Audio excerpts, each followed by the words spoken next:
Welcome back to another technical deep dive here in the debug zone.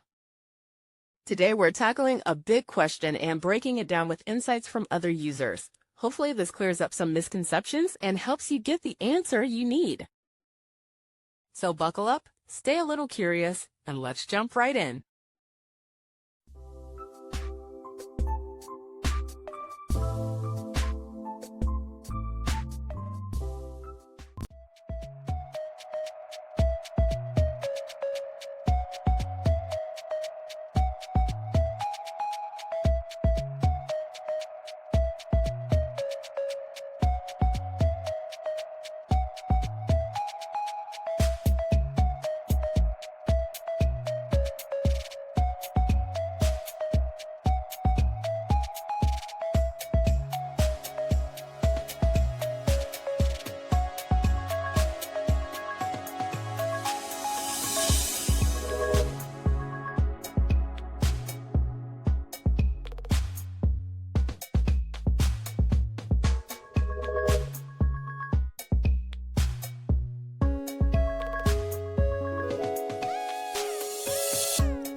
And that's a wrap.